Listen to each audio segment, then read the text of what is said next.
In a murder trial, you expect arguments about evidence, you expect debates about phone records, you expect contradictions.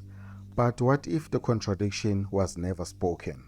What if it was born in translation? In the ongoing Senzo trial, something extremely dangerous keeps happening. The accused says Valeria, the interpreter says Veluram. And just like that, Pretoria becomes KwaZulu-Natal.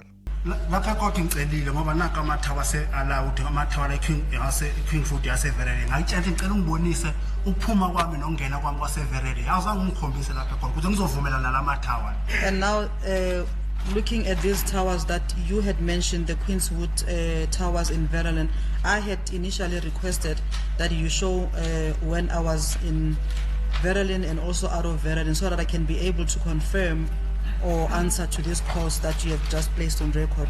Valeria is in Pretoria. Veluram is in KwaZulu-Natal. These are not similar suburbs. These are different provinces. Now ask yourself, if an accused says he was in Valeria, which supports Pretoria Tower pings, but the transcript says Veluram, what happens? He now looks inconsistent. He now appears dishonest. He now appears to contradict cell phone data. But he never contradicted anything. The interpreter did. Now, at trial level, the judge hears the original language. The defense can interrupt. Corrections can be made. But at the Supreme Court of Appeal of South Africa, there is no isiZulu, there is no tone, there is no correction, there is only the English transcript. Appeal judges do not retry cases. They review the record, and the record becomes the truth. If the record is flawed, the appeal is built on sand.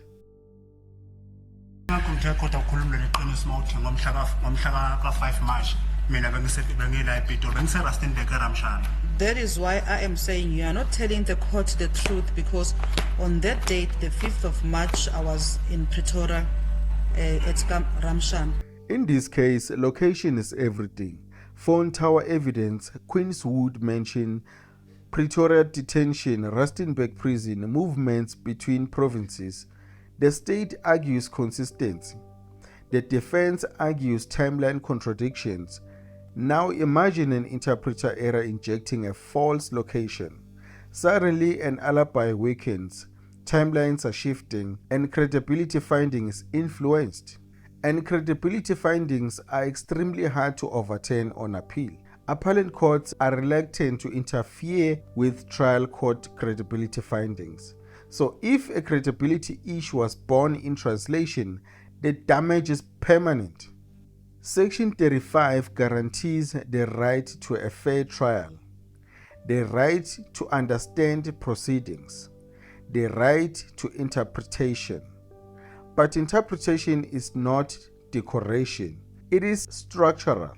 If interpretation fails, the accused's voice is altered. And if the accused's voice is altered, justice is altered. Let's be honest, court days are long. Fatigue sets in. Geography is not always known, but there is something more dangerous. The refusal to say, I don't know, please repeat. Professional interpreters must clarify, confirm spellings, ask which province, place uncertainty on record. Guess is not neutral. Guessing is consequential. South Africa is multilingual, but English becomes the official record. So what happens? isiZulu testimony by Ntanzi is filtered through the interpreter, then typed into English, and then becomes binding appellate record. There is a single funnel of power, and if that funnel narrows or distorts meaning, the entire justice process is bending. That is not about attacking interpreters. This is about accountability, because in a murder trial, one word can change geography, change credibility, change judicial reasoning, change an appeal outcome. And once the transcript is finalized, it is almost untouchable. Imagine reading your own transcript and seeing words you never said, seeing places you never mentioned, and realizing your appeal will be judged by the document, not by your voice, by the translation of your voice. Justice doesn't only fail through corruption. Sometimes it fails quietly, through confident guesses, through one word, Valeria, Veluram. One of them was spoken, the other was written. And in law, what is written wins. We have inter alia traversed the halls between you and your grandmother that you save as Gogo index 149 with the number 06606822412. Do you remember that?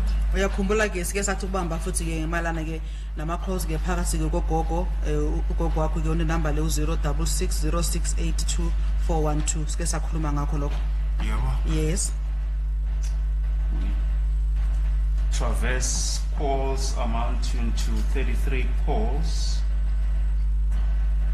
between the period 26 June 2020 and 11 November 2020 between your number and Gogo's number.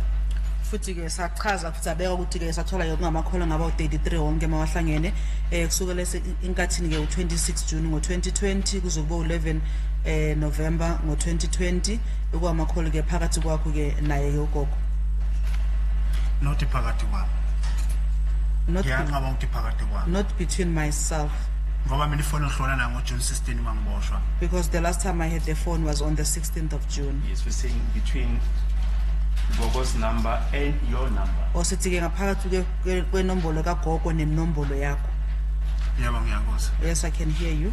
And we are busy going through calls between you and your mother. We've indicated that they are in the order of 95 calls Okwamanje from the period 20 June 2020 to 21 September 2020.